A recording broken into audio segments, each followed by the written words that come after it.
హిందువుల్లో అనేక మంది దేవుళ్ళు ఉన్నారు, అనేక మంది రాజులు ఉన్నారు. హిందూ మతం అనేది ఒక కల్చర్. ప్రపంచంలో ఎక్కువ మంది హిందువులు ఉన్న దేశంగా భారతదేశం కీర్తింపబడుతుంది. అయితే అనేక మతాలు, అనేక కులాల సమూహం, సమ్మేళనం భారతదేశం. అయితే దశాబ్దాల క్రితం చాలామంది అసువుల బాసి ప్రాణాలు అర్పించి దేశం కోసం ప్రాణత్యాగం చేసి ఈ దేశాన్ని కాపాడి బ్రిటిష్ చెరల నుంచి తప్పించి స్వాతంత్రాన్ని దేశ ప్రజలకు అందజేశారు. అయితే వారిలో గొప్ప గొప్పవారు చాలామంది ఉంటే మనకు తెలిసింది కొంతమందే. అలాంటి వారు ఎక్కువ మందికి తెలిసిన వారి కంటే చాలామందికి తెలియని వారి గురించి చెప్పడం నా ధ్యేయం. అదే నా మోటివేషన్, అదే నా ఎనర్జీ. కాకపోతే ఇప్పుడు నేను చెప్పుతున్న వ్యక్తి చాలా కీలకమైన వ్యక్తి. భారతదేశంలో చాలా పెద్ద పెద్ద కోటల్ని, పెద్ద పెద్ద రాజ్యాలని కూకట వేలుతో తుంచేసి హిందూ మత కీర్తి ప్రతిష్టల్ని, కీర్తి పతాకాన్ని ఎగురవేసి నా దేశం కోసం, నా ప్రజల కోసం, హిందువుల కోసం నేను ఎంతటి త్యాగానికైనా సిద్ధం, నా ప్రాణాలను అర్పిస్తా. కానీ అవతలవాడి తెగబడిన తర్వాతే నా తల తగాలి. కాబట్టి అవతలవాడి ప్రాణం నాకు ముఖ్యం, వాడి ప్రాణం తీయడమే నాకు అతి ముఖ్యం అని బెంబేలెత్తించి గడగడలాడించి సైన్యాన్ని వెంటేసుకుని తన సైన్యానికి ఏమీ జరగకుండా తాను ముందుకెళ్ళిన ధీరుడి గురించి నేను చెప్పబోతున్నాను. అప్పట్లో అతనికి చాలా గట్స్ ఉండేవి.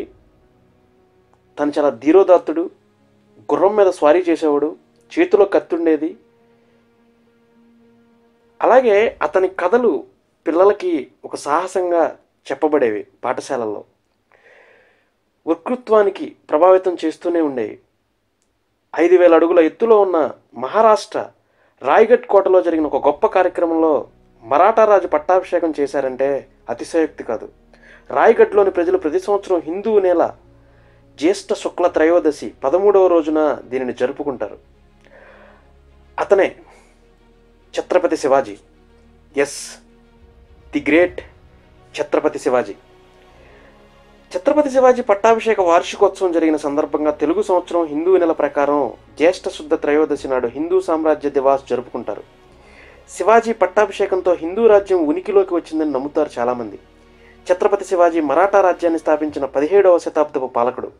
ఈ రోజున మహారాష్ట్రలో శివ స్టేట్హుడ్ ఫెస్టివల్ జరుపుకుంటారు అక్కడ ప్రజలు. ప్రతి భారతీయుడి హృదయంలో ఇప్పటికీ శివాజీ మహారాజ్ శౌర్య ప్రతాపం మిళితమై ఉంది. ఇక ప్రతి సంవత్సరం ఛత్రపతి శివాజీ పట్టాభిషేక వార్షికోత్సవం జరిగిన సందర్భంగా అనేక మంది ప్రజలు సంస్కృతిని, సమాజాన్ని గుర్తు చేసుకుంటుంటారు. తను సంరక్షించిన వారిలో అగ్రగణ్యుడిగా పేరుగాంచిన వీరుడు ఛత్రపతి శివాజీ. భారతదేశంలో 1674 జూన్ 6న రాయ్గఢ్ కోటలో వేద పఠనాల మధ్య శివాజీ క్షత్రియ రాజులందరికీ అధిపతిగా కీర్తిస్తూ ఛత్రపతి అనే బిరుదును ప్రదానం చేశారు. శివాజీ 1630 ఫిబ్రవరి 19న వైశాఖ శుక్లపక్ష తదియ నాడు పూణే జిల్లాలోని జున్నార్ పట్టణం దగ్గర శివనేరి కోటలో షెహజీ భోస్లే, జీజాబాయి దంపతులకు జన్మించాడు. చరిత్ర ప్రకారం హైందవ స్వరాజ్ స్థాపించడానికి ఛత్రపతి శివాజీ మహారాజ్ యుక్త వయసులోనే ప్రమాణం చేశాడు. మొఘలులపై పోరాటం చేశాడు, అనేక కోటలను జయించాడు. అతనిని గురించిన కథలు ప్రతి భారతీయుడి మనస్సులో అడ్రినలిన్ గ్రంథిలా ప్రవహించే గర్వించదగిన ఉత్తేజాన్ని కలిగిస్తాయి. యమున, సింధు, గంగా, గోదావరి, నర్మదా, కృష్ణ, కావేరితో సహా 7 నదుల పవిత్ర జలాలతో పట్టాభిషేకం చేశారంటే అతిశయోక్తి కాదు. రాయ్గఢ్లో ఆ రోజుల్లోనే దాదాపు 50,000 మంది పాల్గొన్న గొప్ప కార్యక్రమం అది. శివాజీకి శకకర్త అంటే ఒక శకం స్థాపకుడు, ఛత్రపతి, పరమావ, సౌర్వ, భౌమాధికారి అనే పేర్లు పెట్టారు. అతను హిందూ విశ్వాసం రక్షకుడు అంటే హైందవ ధర్మోధారక్ అనే బిరుదును పొందినవాడు. అతను తన జీవితకాలంలో మొఘల్ సామ్రాజ్యం, గోల్కొండ సుల్తానేట్, బీజాపూర్ సుల్తానేట్, అలాగే యూరోపియన్ వలస శక్తులతో పొత్తులు, శత్రుత్వాలలో విజయం పొందాడు. అతని సైనిక దళాలు మరాఠా గోళాన్ని విస్తరించి కోటలని అన్నిటినీ వారి స్వాధీనం చేసుకునేలా చేసినప్పుడు నావికా దళాన్ని ఏర్పాటు చేశాడు. చక్కటి నిర్మాణాత్మక పరిపాలనా సంస్థలతో సమర్థ ప్రగతిశీల పౌరపాలనను సాగించాడు. అతను ప్రాచీన హిందూ రాజకీయ సాంప్రదాయాలను, న్యాయస్థాన సమావేశాలను పునరుద్ధరించాడు. కోర్టు నిర్వహణలో పెర్షియన్ భాష కాకుండా మరాఠీ సంస్కృతం వాడకాన్ని ప్రోత్సహించాడు. సొంత భాషపై పట్టుండాలని ప్రజల్ని మేల్కొల్పాడు, చైతన్యవంతులను చేశాడు. రాష్ట్రీయ స్వయం సేవక్ సంఘ్ ఆర్ఎస్ఎస్కు ఈ దినోత్సవం రోజు చాలా ముఖ్యమైనదనే చెప్పాలి. ఆర్ఎస్ఎస్ సంస్థాగత స్థాయిలో వారు అధికారికంగా జరుపుకునే 6 పండుగల్లో ఇది ఒకటి. ఇతర 5 పండుగలు విజయదశమి, మకర సంక్రాంతి, ఉగాది, గురు పూర్ణిమ, రక్షాబంధన్ మహోత్సవంగా ఉంటాయి. అలాగే శివాజీ పట్టాభిషేకం, హిందూ సామ్రాజ్య దినోత్సవం, అలాగే వివేచనతో కూడిన శౌర్యమే వీర శివాజీ ద ఎంపైర్ డే అని చెప్పి చాలామంది చెబుతూ ఉంటారు.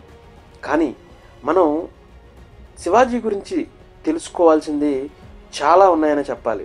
ఇతని మూలాలు పటేల్ అనే ఒక కులవృత్తి నుంచి వచ్చిన మూలాలు. పటేల్స్ అంటే ఆ ఊరికి కాపు కాసే వ్యక్తులు. ముంబై అంటే మహారాష్ట్ర దగ్గర బాంబేలో వర్తక వ్యాపారం, అలాగే ఎక్కువ శాతం ఫార్మర్స్గా అంటే వ్యవసాయ ఉత్పత్తిదారులుగా ఉన్న పటేల్ వంశంలో పుట్టాడు ఛత్రపతి శివాజీ. పటేల్స్ అంటే తెలుగు రాష్ట్రాల్లో కాపులు అని అర్థం. తెలంగాణ రాష్ట్రాల్లో ముఖ్యంగా నిజామాబాద్, బోధన్, ఆదిలాబాద్, కరీంనగర్, వరంగల్, హైదరాబాద్ లాంటి ప్రాంతాల్లో పటేల్స్ లేదా మున్నూరు కాపులని ఛత్రపతి శివాజీ యొక్క కులాన్ని చెప్పుకుంటుంటారు. అయితే పక్కనున్న ఆంధ్రప్రదేశ్ రాష్ట్రంలో కూడా ఇతని కులం విస్తరింపబడింది. ఆంధ్రప్రదేశ్ రాష్ట్రంలోని అతిపెద్ద కులాల్లో ఒకటైన కాపు కులం ఛత్రపతి శివాజీది. అయితే అక్కడి నుంచి వలస వచ్చిన వారు కొంతమంది మున్నూరు కాపులుగా, అలాగే బాంబే, పూణే, మహారాష్ట్ర ఏరియాలో నుంచి వలస వచ్చిన వారు పటేల్స్గా, ఇలా చాలామందిని పిలుస్తూ ఉంటారు భారతదేశంలో. కాబట్టి ఛత్రపతి శివాజీకి ఆ కులం నుంచి వచ్చిన వ్యవసాయ వృత్తితో పాటు కాపలాదారుడిగా, జన సైనికుడిగా, జనాలకి కాపలాదారుడిగా వ్యవహరించే తీరు, నాయకత్వ లక్షణం ఉండటంతో శివాజీ మామూలు వ్యక్తిగా కాకుండా ఛత్రపతి శివాజీగా తయారయ్యాడు. శివాజీ తండ్రి అయిన షాహాజీ నిజాం షాహీల ప్రతినిధిగా ఉంటూ మొఘల్ రాజులను వ్యతిరేకిస్తూ యుద్ధాల్లో పాల్గొనేవాడు. నిజాం షాహీలపైన షాజహాన్ దండయాత్ర చేసినప్పుడు షాహాజీ సైనికులను బలోపేతం చేయడంలో కీలక పాత్ర వహించాడు. తన ఆదేశాలను ధిక్కరించినందుకు లఖూజీ జోధవరావు అనే మరాఠా యోధుడిని నిజాం షాహీ ప్రభువు హత్య చేయించాడు. ఇది నచ్చని షాహాజీ నిజాం షాహీ ప్రభువు పైన తిరుగుబాటు బావుట ఎగరవేసి స్వతంత్ర మరాఠా సామ్రాజ్యానికి నాంది పలికాడు. శివాజీ బాల్యం అంతా కూడా పూణే జిల్లాలోని జున్నార్పట్నం దగ్గర శివనేరి కోటలో షాహాజీ జిజియాబాయి దంపతుల దగ్గర సాగింది. వాళ్ళకే జన్మించాడు శివాజీ. వీరు మహారాష్ట్రలోని వ్యవసాయం చేసుకునే భోస్లే కులానికి చెందినవారు. శివాజీ తల్లి జిజియాబాయి యాదవ క్షత్రియ వంశమునకు చెందిన ఆడబడుచు. దేవగిరి మరాఠా యాదవరాజుల వంశం అంటారు. శివాజీకి ముందు పుట్టిన అందరూ మృతి చెందగా ఆమె పూజించే దేవత అయిన శివపార్వతి పేరును శివాజీకి పెట్టింది. షాహాజీ నిజాంలను ఓడించి గెలుచుకున్న ప్రాంతాల్లో సామ్రాజ్యాన్ని నెలకొల్పడానికి ప్రయత్నిస్తుండగా మొఘలులు ఆదిల్ షాతో కలిసి షాహాజీని ఓడించారు. ఆదిల్ షాతో సంధి ప్రకారం షాహాజీ ప్రస్తుత బెంగళూరు ప్రాంతాన్ని జాగీరుగా పొంది పూణే వదిలి వెళ్లవలసిందిగా వచ్చింది. షాహాజీ పూణేలో తనకున్న జాగీరును వదులుకోవాల్సిన అవసరం లేకుండా ఒప్పందం కుదుర్చుకున్నాడు. షాహాజీ పూణేలో తన జాగీర్ వ్యవహారాలను తన భార్యకు అప్పగించి యువకుడైన శివాజీకి రాజనీతి వ్యవహారాలు నేర్పడానికి కొందరు ముఖ్య అనుచరులతో కలిసి ఒక విభాగాన్ని ఏర్పాటు చేసి తాను బెంగళూరు జాగీర్కు వెళ్ళాడు. శివాజీ తల్లి అతనికి పుట్టిన భూమిపైన, ప్రజలపైన ప్రేమ కలిగేటట్లు విద్యాబుద్ధులు నేర్పింది. చిన్నప్పటి నుంచి భారత రామాయణ బలిచక్రవర్తి గాథలు చెప్పి వీర లక్షణాలను మిలకింపచేసింది. పరమత సహనం, స్త్రీల పట్ల గౌరవం తన తల్లి వద్దనే నేర్చుకున్నాడు. తన తండ్రి పొందిన పరాజయాలను క్షుణ్ణంగా అధ్యయనం చేసి అనతి కాలంలో శివాజీ యుద్ధ తంత్రాల్లో నిష్ణాతుడయ్యాడు. సకల విద్యలు తెలుసుకున్న శివాజీ మరాఠా సామ్రాజ్య స్థాపన లక్ష్యంగా తన వ్యూహాలు మొదలుపెట్టాడు. అనేక మందితో యుద్ధాలు చేశాడు. చివరి దశలో తాను చావడానికైనా చంపడానికైనా సిద్ధం అనే ఒక యోధుడిలా ముందుకెళ్ళాడు. అక్కడ ఉన్న శత్రువుల్ని గడగడలాడించాడు. సువిశాల మరాఠా సామ్రాజ్యాన్ని నెలకొల్పిన ఛత్రపతి శివాజీ 3 వారాల తీవ్ర జ్వరంతో బాధపడి ఏప్రిల్ 3, 1680న మధ్యాహ్నం 12 గడియలకు రాయ్గఢ్ కోటలో మరణించాడు. శివాజీ పెద్ద కొడుకైన శంభాజీ తర్వాత రాజ్యాన్ని చేపట్టి మొఘలులను సమర్థవంతంగా ఎదుర్కొని పరిపాలించాడు.